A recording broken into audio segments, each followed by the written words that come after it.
Hello नमस्ते. मी प्रियांका काळभोर तुमचं माझ्या व्लॉगमध्ये मनापासून स्वागत करते. सो आज आहे संडेला आमच्या घरात चूल बंद असते. असं काही नाही आहे. संडेला फक्त आम्ही ब्रेकफास्टला बाहेर जातो, हे ठरलेलं असतं. कारण आठवड्यातून एक दिवस भेटतो, तो पण घरीच नाश्ता करायचा, घरीच खायचं, म्हणजे नोआ. त्यामुळे मग मस्त आम्ही सदाशिव पेठेत सात्विक मिसळ. इथे मिसळ नाही खाल्ली तर तुम्ही पुण्यात मिसळच काय खाल्ली.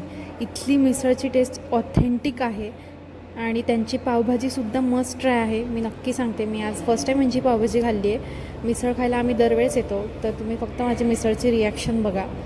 कारण वाव असते यांची मिसळ, वाव. म्हणजे जी टेस्ट त्या मिसळच्या रस्स्याला पाहिजे असते ना, ती टेस्ट इथे जाऊन तुम्ही भेटते तुम्हाला. त्यामुळे तुम्ही मस्ट व्हिजिट करा इथे. आणि आमचे साहेब ॲज ऑलवेज फोनवरच असतात. सदाशिव पेठेतच समोरच आम्ही इथे कॉफी प्यायला आलो आहे. लगेच ही आमची फेवरेट कॉफी, म्हणजे मला जशी कॉफी लागते तशीच कॉफी इथं भेटते, जास्त साखर घातलेली. मस्त कॉफी पिऊन घेतली, थोड्या वेळ रिलॅक्स झालो आणि लगेच इथे परदेशी अँड ब्रदर्स, हे पुण्यातले फ्रेश फिश मार्केट आहे, मिनी फ्रेश फिश मार्केट आहे. तर तिथे आम्ही फिश घ्यायला आलो होतो. आज फिश करणार आहे मी. आणि फिश फ्रायची रेसिपी जर तुम्हाला हवी असेल तर नक्की मला सांगा, मी लवकरात लवकर टाकण्याचा प्रयत्न करते. आता आम्ही आलो शशिकांत डेअरी. इथे लस्सी खूप फेमस आहे आणि ताकसुद्धा. निरंजनला इथलं ताक फार आवडतं, त्यामुळे तो तिथे आल्यावर तिथलंच ताक घेतो. आणि तो व्हेजिटेरियन आहे, त्यामुळे तो आज ताकावरच राहणार आहे. आणि मिसळ खाल्ल्यामुळे त्याला भूकसुद्धा नाही आहे. तर इथे लगेच मी फिश मॅरिनेट करून घेतलेत.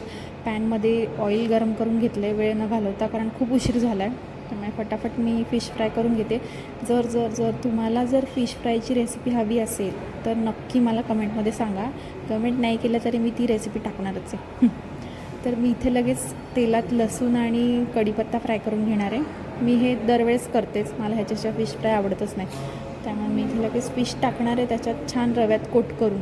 रवा तुम्ही जेवढा व्यवस्थित लावता ना या फिशला, तेवढं ते क्रिस्पी होणार आहे, हे लक्षात घ्या.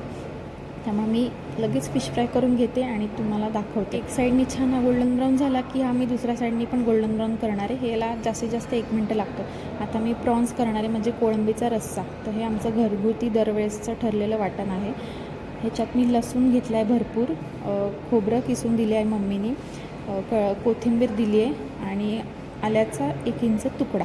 हे सगळं छान असं गोल्डन होईस्तोवर परतून घ्यायचं आहे. त्याच्यानंतर वाटणाच्या भांड्यात ते सगळं घालायचं आहे आणि छान त्याची फाईन पेस्ट करून घ्यायची. आणि ह्याच्यात पाणी घातलं आहे आणि छान असं ग्रीन कलरचं वाटण तयार होईल बघा. मी तुम्हाला दाखवते. टेडा. हे ग्रीन कलरचं मिश्रण रेडी आहे. ह्याचा इतका सुंदर वास येतो आहे ना, सुगंध, वाव. त्याच्यानंतर मी लगेच इथे कढई तापायला ठेवली आहे. त्याच्यात ऑइल घातलं आहे 2 चमचे. ऑइल थोडंसं जास्ती लागतं ह्याला, कारण प्रॉन्स पूर्ण आपल्याला शॅलो फ्राय करायचे. आता ह्याच्यात मी घरचा मसाला घालणार आहे. माझ्या बहिणीने फलटणवरून मला पाठवला आहे. त्याच्यानंतर मी लाल मिरची घातली, घरातली जी असते ती अंबारीची घातली. मी गरम मसाला घातला आहे 5 आणि थोडंसं चवीनुसार मीठ घातलं आहे. हे छान परतून घेतले. त्याच्यानंतर आपण ज्याच्यात वाटण केलं मिक्सरच्या भांड्यात, त्याच मिक्सरच्या भांड्यातलं पाणी सगळं उकळून ह्याच्यात टाकणार आहे मी. आणि छान असं ढवळून घेते आणि मस्त उकळ मारते. आणि उकळ मारल्यानंतर की त्यातला कसं तेल सुटतं आणि कसा रंग येतो ते फक्त बघा तुम्ही. 2 फक्त वाफा काढून घेतल्या आहेत मी प्रॉन्सच्या. कसला मस्त दिसतो आहे ना रस्सा. आता फक्त स्पीड बघा तुम्ही माझ्या मम्मीच्या भाकरीचा. सो मम्मी भाकरी टाकते खाली लगेच. 2-4च भाकऱ्या टाकायच्या असतात. भाकरी टाकून घेते ती इकडे लगेच.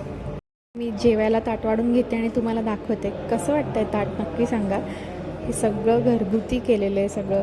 आणि हे फिश फ्राय जर तुम्हाला हवं असेल तर या फिश फ्रायची मी रेसिपी टाकणार आहे लवकरच. कसा वाटला आजचा ब्लॉग सगळ्यांनी नक्की सांगा कमेंटमध्ये. Thank you for watching. बाय.